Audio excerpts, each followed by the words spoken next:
C'est un mardi matin ordinaire. Le soleil perce à travers les vitres d'une grande ville moderne. Les passants se pressent, absorbés par leur routine, sans se douter qu'au cœur de ce décor banal, un drame est sur le point de se jouer. Devant la façade imposante d'une banque, une silhouette s'avance. Casque de chantier, uniforme bleu, boîte à outils à la main. Pour tous ceux qui la croisent, ce n'est qu'une électricienne venue réparer une panne. Mais derrière ce déguisement se cache une vérité bien plus sombre. Ce jour-là, une femme a décidé de défier la loi, de passer de l'ombre à la lumière, de tenter le coup de sa vie.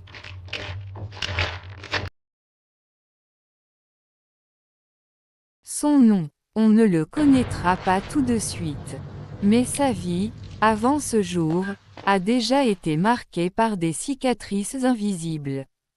Une enfance difficile, un père absent, une mère débordée, des rêves brisés par la pauvreté.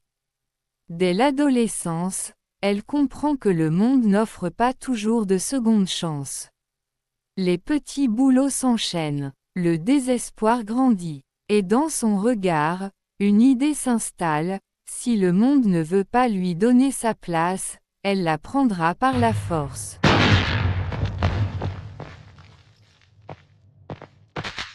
Pendant des semaines, elle observe la banque. Elle note les horaires, les habitudes du personnel, les temps de passage des convoyeurs. Rien n'est laissé au hasard. Son déguisement d'électricienne est choisi avec soin. Casque, gants, gilet réfléchissant, tout est fait pour la rendre invisible aux yeux des vigiles. Elle connaît même quelques termes techniques, au cas où quelqu'un lui poserait une question. Mais ce que personne ne sait, c'est qu'elle cache dans sa boîte à outils une arme chargée, soigneusement emballée. À 10 heures précises, elle franchit les portes de la banque. Personne ne se méfie. Elle salue poliment, se dirige calmement vers les toilettes. Là, dans le silence carrelé, la métamorphose commence. L'électricienne disparaît. La criminelle prend sa place. Elle enlève son uniforme, enfile une tenue sombre, gants et masque. Elle se regarde dans le miroir. Son souffle est régulier. Son regard, froid comme l'acier. Elle sait que dans quelques secondes, il n'y aura plus de retour en arrière.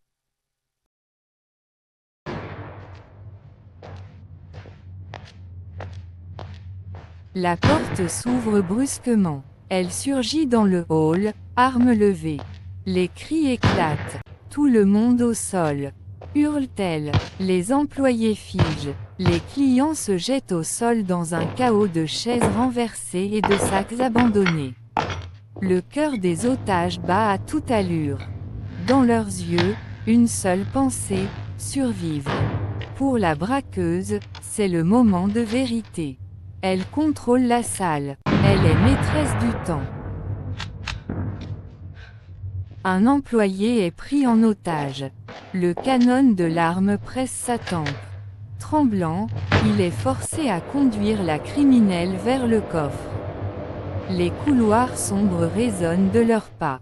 Les mains du banquier tremblent tandis qu'il tape le code de sécurité. Puis un bruit sourd, les verrous s'ouvrent. Le coffre apparaît. Derrière la porte blindée, des piles de billets. Des millions. La braqueuse n'hésite pas. Elle ouvre son sac de sport et le remplit. Chaque liasse de billets est comme une vie. Dans le hall, les otages restent au sol. Leurs respirations saccadées emplissent l'air. Un enfant éclate en sanglots. Sa mère tente de le rassurer, lui couvre les yeux pour qu'il n'aperçoive pas la scène. Un vieil homme murmure une prière. Une employée, paralysée par la peur, fixe l'horloge au mur, comme pour compter les secondes qui la séparent de la fin. Pour eux, chaque instant est une question de vie ou de mort. Dehors, la rue s'est transformée en théâtre de guerre.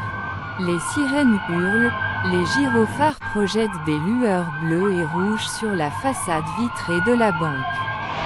Des dizaines de policiers prennent position, fusils braqués. Un mégaphone résonne, rendez-vous immédiatement. Vous êtes encerclés. Mais à l'intérieur, la braqueuse ne recule pas. Elle croit encore pouvoir s'en sortir. Les minutes deviennent des heures. La tension est insoutenable. Les négociateurs tentent un dialogue, mais la criminelle refuse. Pour elle, il n'y a qu'une option, sortir avec son butin. Mais les forces spéciales sont prêtes. Dans les camions blindés, les hommes du SWAT attendent le signal.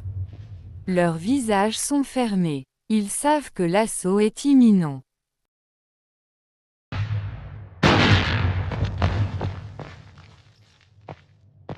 Soudain, tout explose. Des grenades assourdissantes éclatent. La fumée envahit le hall.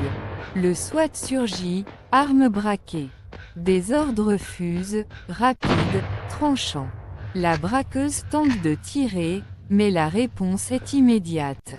En quelques secondes, elle est submergée. Plaquée au sol, son sac déchiré, les billets éparpillés. Le rêve s'écroule au milieu des cris, de la poussière et du fracas. La banque est sécurisée. Les clients, choqués mais vivants, sont évacués. Et la femme, elle est menottée, escortée dehors sous les flashs des caméras.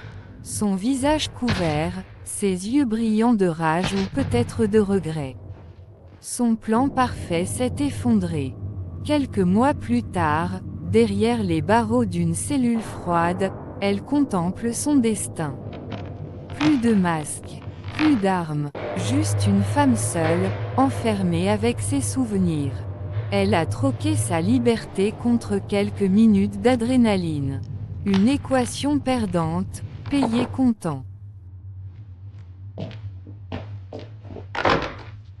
L'histoire de la braqueuse électricienne nous rappelle une vérité implacable. Dans la course au crime, le destin finit toujours par rattraper ceux qui veulent tromper la loi.